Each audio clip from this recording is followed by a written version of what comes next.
హైదరాబాద్ మాదాపూర్లో ఏవీ టెక్నాలజీస్ పేరుతో భారీ మోసం వెలుగులోకి వచ్చింది. స్టాక్ మార్కెట్లో పెట్టుబడుల పేరుతో ఏకంగా 1000 కోట్లు వసూలు చేశారు. ఈజీ మనీ కోసం గడ్డం వెంకట్రావు, గడ్డం వేణుగోపాల్ కలిసి ప్లాన్ చేశారు. ఏవీ టెక్నాలజీస్, ఐఐటీ టెక్నాలజీస్, ఏవీ రియాలిటీ పేరుతో కంపెనీలు ఏర్పాటు చేశారు. ఇరు రాష్ట్రాల నుంచి 4500 మంది నుంచి కోట్లలో డబ్బులు వసూలు చేశారు. స్టాక్ మార్కెట్లో పెట్టుబడి పెడితే అధిక లాభాలు ఇప్పిస్తామని ఆశలు రేపారు. అంతేకాదు పెట్టిన పెట్టుబడులకు 6% వడ్డీ చెల్లిస్తామని చీట్ చేశారు. 2 రాష్ట్రాల నుంచి వసూలు చేసిన 1000 కోట్ల డబ్బుని స్టాక్ మార్కెట్లో గడ్డం వేణుగోపాల్ పెట్టుబడి పెట్టారు. సుమారు 400 కోట్ల రూపాయల వరకు ఎగవేశారు. ఏవీ టెక్నాలజీస్ మోసంపై సైబరాబాద్ పోలీసులు కేసు నమోదు చేసి దర్యాప్తు చేపట్టారు. గడ్డం వేణుగోపాల్, గడ్డం వెంకట్రావుతో పాటు సీఈఓ శ్రేయా పాల్ని అరెస్ట్ చేశారు. స్టాక్ మార్కెట్లో పెట్టుబడుల పేరుతో వసూలు చేసిన డబ్బుని విదేశాలకు మళ్లించినట్లు విచారణలో గుర్తించామంటున్న డీసీపీ ఈఓడబ్ల్యూ ముత్యం రెడ్డితో మా ప్రతినిధి Ramesh Vaitla face to face ఇప్పుడు చూద్దాం. పెట్టుబడితో పెద్ద మొత్తంలో లాభాలు వస్తాయన్న ఆశతోటి చాలామంది కొన్ని కంపెనీలు కావచ్చు, కొంతమంది వ్యక్తులను కలిసి పెట్టుబడులు పెడుతుంటారు. అయితే ఈ పెట్టుబడులే చివరికి మోసానికి దారితీస్తాయి. ఇప్పుడు చూసినట్లయితే ఏవీ టెక్నాలజీ, ఏవీ ఇంట్రో, ఐఐటీ ఈ 3 కంపెనీలు కలిపి ఏకంగా 1000 కోట్ల పైచిలకు వసూలు చేశారు. అయితే ఇందులో కొద్ది మొత్తంలో తిరిగి ఇచ్చినప్పటికీ చివరికి చెల్లించకపోవడంతో బాధితులందరూ ఈఓడబ్ల్యూని ఆశ్రయించారు. అయితే వీళ్ళకి సంబంధించి ఇప్పటికీ అరెస్ట్ చేయడం జరిగింది.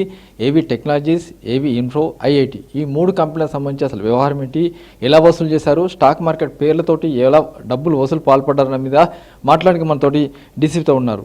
సార్ చెప్పండి, ఏవీ టెక్నాలజీ సంబంధించి వ్యవహారం ఏంటి, అసలు వీళ్ళు ఏ విధంగా వసూలు చేశారు? గడ్డం వెంకట్రావు, గడ్డం వేణుగోపాల్ అని చెప్పేసి, గడ్డం వెంకట్రావు ఐఐటీ టెక్నాలజీస్ అని, గడ్డం వేణుగోపాల్ ఏవీ సొల్యూషన్స్ అని చెప్పేసి 2 స్టాక్ మార్కెట్ ఇన్వెస్ట్ చేస్తామని చెప్పి 2 కంపెనీలు ఓపెన్ చేయడం జరిగింది.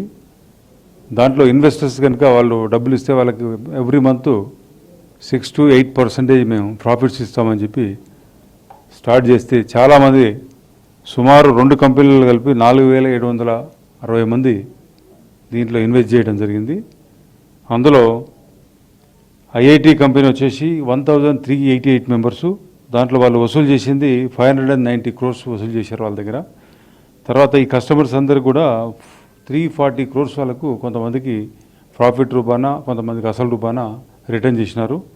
ఇంకా కంపెనీ 238 కోట్ల రూపాయలు కస్టమర్స్కు ఇవ్వాలి. అట్లే ఏవీ సొల్యూషన్స్ గడ్డం వేణుగోపాల్ ఈయన 3373 మంది దగ్గర 442 కోట్లు వసూలు చేసి 337 కోట్లు వాళ్ళకు రిటర్న్ చేసిండు. ఇంకా 75 crores వరకు ఆయనకు పబ్లిక్ ఇచ్చేది ఉంది. వీళ్ళు ఏ విధంగా ప్రజల దగ్గర నుంచి డబ్బులు ఆకర్షించారు అంటే, ఏ విధంగా పెట్టుబడుల రూపంలోనా, లేకుంటే అధిక వడ్డీ ఇస్తామా, లేకపోతే స్టాక్ మార్కెట్లో పెట్టుబడులు పెడతాం, ఎలా? వీళ్ళు స్టాక్ మార్కెట్లో మేము పెట్టుబడి పెడతాం, ఇంత ప్రాఫిట్స్ వస్తాయి, మీకు 6 to 8% ప్రాఫిట్ ఇస్తాం మీరు పెట్టిన దాన్ని అని చెప్పేసి పబ్లిక్ అందరినీ కూడా అట్రాక్ట్ చేశారు. వీళ్ళు పబ్లిక్ని కన్విన్స్ చేయడానికి ఆంధ్రాలో చిన్న చిన్న టౌన్లలో కొంత మీటింగ్లు పెట్టి వాళ్ళకి బిజినెస్లలో కొంతమంది లోకల్ సపోర్ట్స్తోని వాళ్ళని దీంట్లో పెట్టుబడి పెట్టేటట్టు చేశారు. 4 సంవత్సరాల్లో దాదాపు 1000 కోట్లు వసూలు చేశారు. నిజంగా ఎట్లా నమ్మారు ప్రజలు? అంటే వాళ్ళు విక్టిమ్స్తో మీరు మాట్లాడారు, వాళ్ళు ఏం చెప్తున్నారు? ఫస్ట్లో పెట్టిన వాళ్ళకి వాళ్ళు పెట్టిన డబ్బులు వచ్చినాయి, వాళ్ళకి కొంత ప్రాఫిట్ వచ్చింది. వాళ్ళని చూసి తర్వాత వరుసగా పెట్టుకుంటూ పోయారు. కొంతమంది వరకు మాత్రం కొన్ని డబ్బులు వచ్చిన వాళ్ళకి, మిగతా ఎండ్లో చివరిలో ఎవరైతే ఇన్వెస్ట్ చేసినారో వాళ్ళంతా కూడా మొత్తం లాస్ అయిపోయినారు. అయితే ఏవీ టెక్నాలజీ కావచ్చు, ఐఐటీ కావచ్చు, ఈ కంపెనీ చూస్తే 4 సంవత్సరాల్లో 1000 కోట్లు వసూలు చేశారు. అయితే వసూలు చేసిన దాంట్లో కొంత తిరిగి ఇచ్చినప్పటికీ చాలా వరకు ఇంకా డబ్బులు ఇవ్వాల్సిందే. అయితే చాలా వరకు స్టాక్ మార్కెట్లో పెట్టుబడి పెడితే అధిక మొత్తంలో రిటర్న్లు ఇప్పిస్తామని చెప్పి, పెద్ద మొత్తంలో వడ్డీ చెల్లిస్తామని చెప్పి మోసం చేశారు. అయితే ఇప్పుడు బాధితులందరూ ఈఓడబ్ల్యూని ఆశ్రయించారు, వాళ్ళపైన చర్యలు తీసుకున్నారు. అయితే స్టాక్ మార్కెట్ పేరుతోటి ఏదైతే మోసాలు పాల్పడుతున్నారో అలాంటి వారిని నమ్మవద్దని చెప్పి అధికారులు చెప్తున్నారు. కెమెరా పర్సన్ వెంకట్తో రమేష్ వైట్ల.